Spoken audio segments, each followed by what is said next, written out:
नमस्कार साथियों, आप सभी का उत्कर्ष के YouTube चैनल पर हार्दिक स्वागत है। आज का जो हमारा टॉपिक है वह विज्ञान की पाठ्य पुस्तक कक्षा 10 का एक अध्याय है जो है कार्य, ऊर्जा एवं शक्ति। तो उसी अध्याय में से आज जो हम पढ़ने वाले हैं वह पढ़ने वाले हैं कार्य के बारे में। कार्य क्या होता है?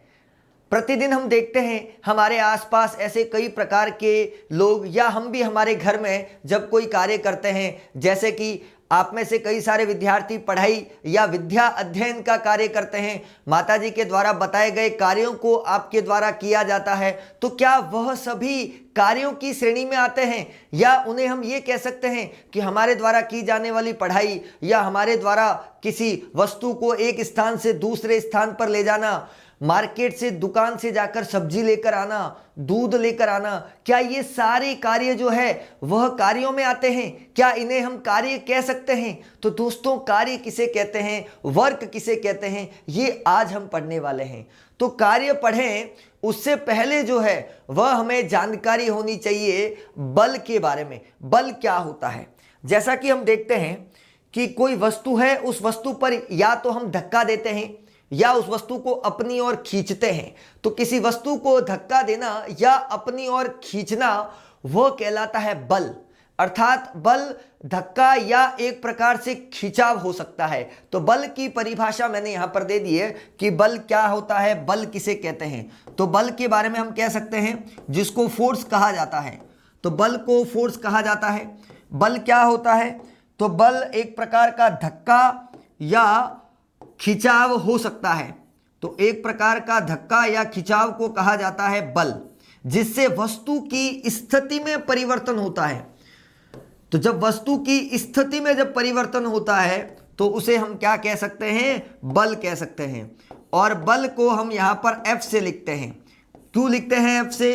क्योंकि बल को अंग्रेजी में कहा जाता है फोर्स, और फोर्स के कारण इसको हम यहां पर किससे लिखेंगे? F से प्रदर्शित करेंगे। तो बल के बारे में हमने पढ़ा कि बल क्या होता है, अर्थात किसी वस्तु पर आपने बल लगाया, तो बल लगाया तो वस्तु की स्थिति में परिवर्तन आ गया। तो वस्तु की स्थिति में परिवर्तन आ गया, और वस्तु की स्थिति में जब परिवर्तन आया, कब आया? जब आपने उस वस्तु को अपनी ओर खींचा या उस वस्तु को धक्का दिया। तो बल एक प्रकार की वह प्रक्रिया हो गई जो धक्का या खिंचाव से जुड़ी है, जिसमें वस्तु की स्थिति में परिवर्तन होता है। तो वस्तु की स्थिति में जब परिवर्तन होता है तो उसे हम क्या कहेंगे दोस्तों? बल कहेंगे। तो बल को तो हमने समझ लिया कि बल क्या होता है, और बल को हम किससे लिखते हैं? F से लिखते हैं। तो इस बल का क्या मात्रक होता है, किससे इसको मेजर कर सकते हैं? तो इसका जो मात्रक होता है, तो बल का SI मात्रक या बल का मात्रक जो है वह होता है न्यूटन। तो ये भी हमने देखा कि बल का मात्रक क्या होता है? न्यूटन होता है। तो बल के बारे में जानकारी मिल गई। परंतु कई बार ऐसी भी स्थिति आती है कि हम बहुत सारा धक्का दे रहे हैं, बहुत सारा खींच रहे हैं, परंतु वस्तु की स्थिति में कोई परिवर्तन नहीं हो रहा है। तो क्या उसको हम क्या कहने वाले हैं? तो उसको कहा जाता है विस्थापन। तो विस्थापन क्या होता है? विस्थापन का मतलब होता है वस्तु की स्थिति में परिवर्तन। यदि समय के साथ वस्तु की स्थिति में परिवर्तन होता है तो उसे कहा जाता है विस्थापन। जैसे उदाहरण के लिए आप देख सकते हैं कि एक बहुत बड़ा पत्थर है, और उस बड़े पत्थर को जोरदार धक्का लगाया जा रहा है, बहुत जोर से धक्का लगाया जा रहा है, परंतु क्या देखा जा रहा है? पूरा पसीने से एकदम भीग गए, परंतु उस पत्थर की स्थिति में कोई बदलाव नहीं आया। जहां पत्थर था दोस्तों, पत्थर वही था। इसका मतलब क्या हुआ? क्या आपने कार्य किया? तो आप तो कहेंगे हाँ, मैंने बहुत सारा कार्य किया, इतनी ताकत लगाई, पूरे शरीर की ऊर्जा खर्च कर दी, परंतु क्या पत्थर हिला? जब पत्थर नहीं हिला, जैसे कि एक बहुत बड़ी दीवार है, अब दीवार को धक्का दिया जा रहा है, परंतु वह दीवार टूटती नहीं है, न दीवार हिल रही है, जहां है वैसे की वैसी है। इसका मतलब क्या हुआ?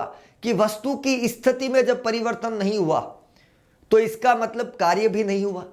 तो इसका मतलब यह हुआ कि कार्य दो चीजों पर या दो कारकों पर निर्भर करता है, जिसमें से एक कारक होता है बल, जिसके बारे में हमने पढ़ा।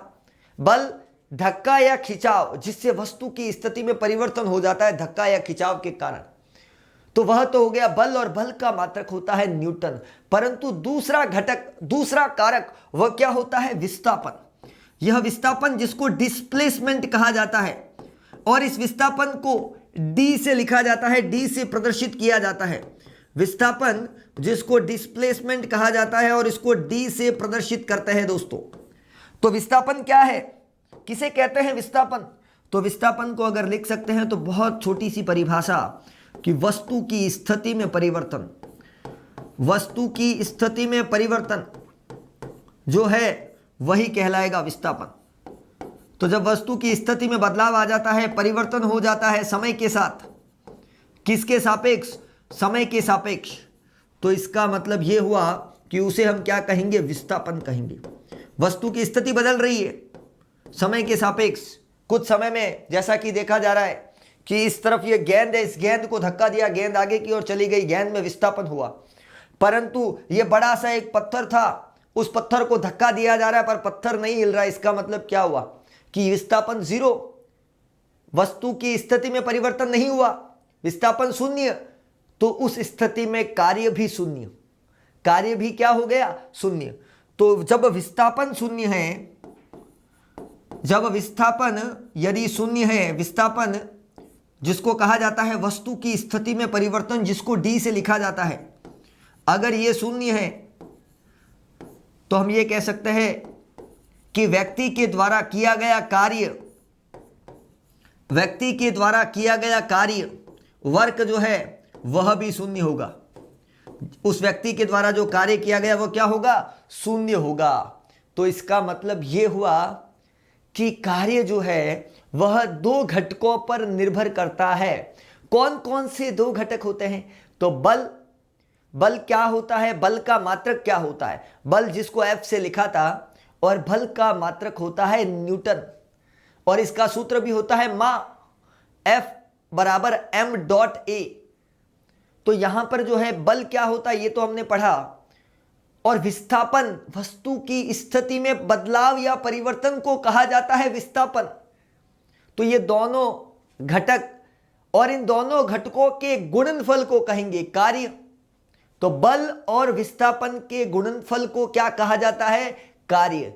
तो जब हम धक्का दे रहे हैं, जब किसी वस्तु को अपनी ओर खींच रहे हैं और वस्तु की स्थिति में भी परिवर्तन हो रहा है, तभी वो क्या कहलाएगा? कार्य कहलाएगा, नहीं तो कार्य नहीं कहलाएगा। तो इसका मतलब यह हुआ कि कार्य कब होगा? जब किसी वस्तु पर बल लगाया जाएगा और बल लगाने पर उस वस्तु में विस्थापन उत्पन्न होता है। यदि किसी वस्तु में बल लगाने पर उस वस्तु में विस्थापन उत्पन्न होता है या विस्थापन होता है, तो उसे कहा जाएगा कार्य या वर्क, उसको हम कहेंगे। ठीक है दोस्तों, तो ये आपने कार्य की बहुत सामान्य परिभाषा पढ़ी और कार्य को समझने की कोशिश की। अब आप खुद एनालिसिस करना, इसको देखना कि हम कौन कौन से कार्य करते हैं दिन प्रतिदिन, और उनमें से कौन कौन से कार्यों की श्रेणी में आते हैं। तो कार्यों की श्रेणी में वही आएंगी जिनमें विस्थापन होगा। तो ये कार्य की परिभाषा जो है वो हमने यहाँ पर सीखी। तो कार्य किसे कहते हैं? सबसे पहले सबसे बेसिक प्रश्न जिसको वर्क से लिखा जाता है, तो कार्य किसे कहते हैं? तो कार्य किसी वस्तु पर बल लगाने पर, किसी वस्तु पर बल लगाने पर, बल का मतलब क्या हो गया? फोर्स। तो किसी वस्तु पर बल लगाने पर उसमें विस्थापन उत्पन्न होता है या विस्थापन होता है। बल लगाने पर वस्तु में या वस्तु का विस्थापन होता है,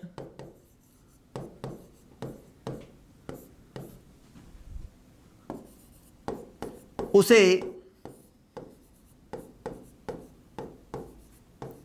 कार्य कहा जाता है। बल लगाने पर यदि वस्तु का विस्थापन हो रहा है तो उसे क्या कहा जाता है? कार्य कहा जाता है। तब हम उसे कह सकते हैं कार्य। अर्थात यह हुआ कि यहां पर जो कार्य है वो दो घटकों पर काम कर रहा है। वस्तु पर लगाया गया बल, वस्तु पर लगाया गया बल और बल क्या होता है इसको हमने पढ़ा। और विस्थापन क्या होता है, अगर उसकी स्थिति में परिवर्तन हुआ तो उसको अपन क्या कहेंगे, विस्थापन कहेंगे, जिसको डिस्प्लेसमेंट कहा जाता है और डी से लिखा जाता है। तो कार्य दो घटकों पर निर्भर कर रहा है। पहला घटक कौन सा होता है, तो पहला घटक बल और दूसरा घटक विस्थापन। इसीलिए कार्य का जो सूत्र होता है वो क्या होगा, बल इंटू विस्थापन। तो साथियों कार्य का जो सूत्र है, वर्क का जो सूत्र है, तो कार्य बराबर बल गुणनफल या गुणा विस्थापन। तो बल व विस्थापन के गुणनफल को कहा जाता है कार्य। क्या परिभाषा हो गई, बल व विस्थापन के गुणनफल को क्या कहा जाता है, कार्य। तो यहां पर बल को किससे लिखा है, एफ से, और विस्थापन को किससे लिखा है, डी से। एस से भी लिख सकते हैं, और कार्य को किससे लिखा है, डब्ल्यू से। तो यहां पर कार्य बराबर बल गुणा विस्थापन, यह कार्य का सूत्र हो गया। तो परिभाषा से सूत्र बना दिया गया। अब सूत्र से आएगा उसका मात्रक। तो सूत्र से मात्रक निकाला जाएगा। तो किस प्रकार उसका मात्रक निकाला जाएगा, तो सभी विद्यार्थी बड़े ध्यान से देखिए यहां पर कैसे बताया जा रहा है। तो बल का मात्रक है न्यूटन। बल का मात्रक क्या है, न्यूटन। तो बल का मात्रक हो गया यहां पर न्यूटन। उसी प्रकार विस्थापन का अगर मात्रक देखा जाए तो विस्थापन का मात्रक क्या होता है, मीटर। तो विस्थापन का मात्रक मीटर हो गया। तो न्यूटन डॉट मीटर, या फिर हम कह सकते हैं कि कार्य का जो मात्रक है वह होता है जूल। तो यहां पर कार्य का मात्रक क्या हो चुका है, जूल हो चुका है। तो न्यूटन डॉट मीटर को क्या कहा जा सकता है, जूल कहा जा सकता है। तो जूल या फिर न्यूटन मीटर उसको कहा जा सकता है। न्यूटन मीटर, जिसको शॉर्ट में ये भी लिखते हैं न्यूटन का एन और मीटर का दोस्तों एम। तो एन एम भी लिख सकते हैं या न्यूटन मीटर भी कहा जा सकता है। और न्यूटन मीटर को हम क्या लिख रहे हैं, जूल लिख रहे हैं। तो कार्य का मात्रक क्या हो गया, जूल। तो ये सारे कार्य के बारे में एक सामान्य जानकारी जो है वो आपको दी जा रही है कि कार्य क्या होता है। और भी इसको समझा जा सकता है, जैसे कि उदाहरण के द्वारा हम देख सकते हैं कि ऐसे बहुत सारे हैं। जैसे कि हम किसी बड़े से मॉल में जाते हैं, तो मॉल में जाते हैं तो मॉल में ऐसे बहुत सारी सामान जो है वो एक अलग अलग जगहों पर बिखरे हुए होते हैं। तो आप क्या देखते हो, उस सामान को वहाँ से लेते हो और फिर उसको टोकरी में डालकर पूरे चारों तरफ उसको लेकर घूमते हो, और अंत में जब उसका बिल कटवाते हैं तो इसका मतलब क्या हुआ कि आपने वस्तु की स्थिति में परिवर्तन, धक्का भी दिया, खिंचाव भी है, तो बल भी हो रहा है, विस्थापन भी लग रहा है। तो बल और विस्थापन है, इसका मतलब कार्य होगा। तो इस स्थिति में कार्य होगा। उसी प्रकार ये पत्थर को जोर से धक्का दिया जा रहा है। यदि पत्थर को धक्का देने पर पत्थर में विस्थापन होता है, पत्थर गति करने लगता है, पत्थर की स्थिति में परिवर्तन होता है। बल लगाने पर, धक्का देने पर अगर उसकी स्थिति बदल जाती है, इसका मतलब कार्य हुआ है। तो यह भी कार्य के बारे में आ गया कि कार्य किसे कहेंगे। उसी प्रकार किसी वस्तु को खींचा जा रहा है, खींचने पर वस्तु की स्थिति में परिवर्तन हो रहा है, इसका मतलब वहां पर भी कार्य हो रहा है। तो कार्य क्या हो गया, सिर्फ कार्य को इतनी आसानी से समझा जा सकता है कि बल और विस्थापन। बल और विस्थापन, बल अर्थात धक्का या खिंचाव, विस्थापन स्थिति में परिवर्तन या स्थिति में बदलाव, जिसे हम क्या कहेंगे, जिसे कहा जाएगा कार्य। तो बल लगाने पर वस्तु की स्थिति में परिवर्तन को क्या कहा जाता है दोस्तों, कार्य कहा जाता है। तो कार्य को हमने यहां पर समझा, और कार्य का सूत्र इसी परिभाषा से निकल कर आ गया, कार्य बराबर बल गुणा विस्थापन। यह हुआ कार्य का सूत्र। तो ये कहां से आया, ये आया इसके परिभाषा से। तो हमने यहां पर इसकी परिभाषा से इसका सूत्र बना दिया कि कार्य बराबर बल और गुणा विस्थापन, ये इसका यहां पर सूत्र बन गया। कार्य का मात्रक भी हमने देखा कि कार्य का मात्रक क्या होता है। तो कार्य का मात्रक देखा गया कि कार्य का मात्रक क्या हुआ, जूल जो है वह कार्य का मात्रक हो गया। तो इसके मात्रक के बारे में भी हमने देख लिया, या फिर ये कह सकते हो न्यूटन मीटर, ये भी बिल्कुल सही है। तो यहां पर जो है वह कार्य के बारे में पढ़ा है कि कार्य क्या होता है। अब प्रश्न किस प्रकार से आ सकता है, तो इस पर अंकित प्रश्न भी बन सकता है कि एक पत्थर है जिस पर 5 न्यूटन बल लगाने पर, एक पत्थर पर 5 न्यूटन बल लगाने पर वह पत्थर या उस पत्थर में 10 मीटर विस्थापन हो जाता है, तो व्यक्ति के द्वारा किया गया कार्य कितना होगा। प्रश्न समझ रहे हो। तो यहां पर बल और विस्थापन यदि दोनों चीजें दे रखी है तो कार्य आसानी से निकाला जा सकता है। तो यहां पर बहुत एक छोटा सा आंकिक प्रश्न जो है वह कार्य से जुड़ा हुआ है, वो हम देखेंगे कि कार्य से जुड़ा हुआ प्रश्न क्या है। तो कार्य पर आधारित प्रश्न किसी वस्तु पर या किसी पत्थर पर, वस्तु ले सकते हैं पत्थर भी ले सकते हैं, तो किसी वस्तु पर 5 न्यूटन, न्यूटन को n से लिखा है, 5 न्यूटन बल लगाने पर, तो बल कितना लग रहा है 5 न्यूटन, 5 न्यूटन बल लगाने पर वस्तु में या वस्तु 10 मीटर विस्थापित हो जाती है, वस्तु 10 मीटर विस्थापित हो जाती है,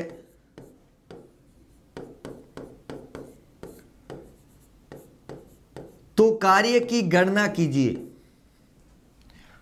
व्यक्ति के द्वारा किए गए कार्य की गणना कीजिए। तो कार्य की गणना करनी है, तो कार्य की गणना करने के लिए 2 चीज़ों की आवश्यकता होती है। कौन कौन सी 2 चीज़ें होनी चाहिए।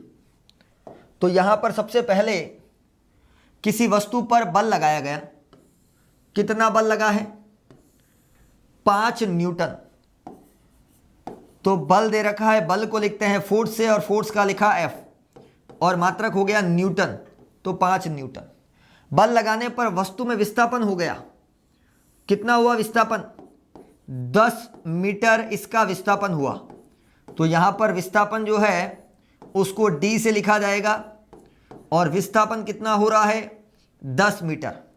प्रश्न क्या पूछा गया है, प्रश्न पूछा गया है कि कार्य की गणना कीजिए, अर्थात W ज्ञात कीजिए। तो कार्य की गणना करने के लिए कार्य के सूत्र की आवश्यकता होगी। कार्य का सूत्र क्या होता है, कार्य बराबर होता है बल गुणा विस्थापन, बल गुणा विस्थापन। बल का मात्रक यहां पर न्यूटन है और इसका परिमाण दे रखा है 5 न्यूटन। विस्थापन का मात्रक मीटर होता है और यहां पर विस्थापन का परिमाण दे रखा है 10। तो 5 को 10 से गुणा करेंगे तो आएगा 50। न्यूटन मीटर भी लिख सकते हैं और जूल भी लिख सकते हैं। तो कार्य का यहां पर मान या व्यक्ति के द्वारा किया गया कार्य कितना हो गया 50 जूल। तो व्यक्ति कितना कार्य कर रहा है 50 जूल कार्य कर रहा है। तो इस प्रकार कार्य आधारित बहुत आसान प्रश्न जो है वह हम आसानी से ज्ञात कर सकते हैं, आसानी से उसको निकाल सकते हैं। तो दोस्तों हमने क्या पढ़ा है, हमने पढ़ा है कार्य के बारे में कि कार्य क्या होता है, कार्य किसे कहते हैं। तो कार्य के बारे में बहुत आसानी से पढ़ सकते हैं। तो पहले ध्यान रखना, पहला घटक होता है बल। तो कार्य को पढ़ने से पहले बल आना चाहिए। तो बल के लिए किसकी आवश्यकता पड़ी, तो बल एक धक्का या खिंचाव होता है, वस्तु के आकार स्थिति में परिवर्तन हो रहा है। तो बल को F से लिखा गया और बल का मात्रक हो गया न्यूटन। ये एक टॉपिक हो गया क्लियर। आगे चलते हैं विस्थापन। वस्तु की स्थिति में परिवर्तन को विस्थापन कहते हैं, अर्थात पहले वाली स्थिति से वो किसी और स्थिति में चला गया तो वही विस्थापन होगा। आपने बल कितना ही लगाया परंतु यदि विस्थापन शून्य है, बल लगाने के बावजूद यदि विस्थापन शून्य है, उस स्थिति में कार्य भी शून्य होगा। जैसा कि उदाहरण भी दिया गया कि एक बहुत बड़ी दीवार थी, पूरी ताकत से 5 लोग 10 लोग मिलकर पूरी ताकत लगा रहे हैं, पर दीवार जो है वो ठस की मस नहीं हुई, वही थी। कहने का मतलब ये हुआ कि दीवार जो है वो वही है, उसमें कोई परिवर्तन नहीं हुआ। ताकत लगाएगी, बल लगाया गया परंतु कोई बदलाव नहीं हुआ, इसका मतलब कार्य शून्य हो गया। यदि विस्थापन शून्य है तो कार्य भी शून्य होगा। सूत्र के द्वारा भी समझ सकते हैं, क्योंकि कार्य बराबर होता है बल गुणा विस्थापन, और यदि विस्थापन ही 0 है तो बल से गुणा करने पर 0 ही आएगा, अर्थात कार्य का मान शून्य हो जाएगा। तो यहां पर कार्य के बारे में पढ़ा। कार्य का मात्रक न्यूटन मीटर या फिर जूल उसको कहा जा सकता है। कार्य एक अदिश राशि है। कैसी राशि है? अदिश राशि। तो ये कार्य का एक सामान्य परिचय है जो मैं आपके समक्ष लेकर आया हूं। आशा करता हूं कि आपको बहुत अच्छे से इसको समझ आया होगा और बहुत मजा आया होगा। तो इसी प्रकार कार्य और कार्य के साथ ऊर्जा को सम्मिलित करके शक्ति को इसको समझा जा सकता है। तो यह एक कार्य का भाग या कार्य का परिचय जो है वो मैं आपके समक्ष लेकर आया हूं। आप सभी का बहुत सारा धन्यवाद।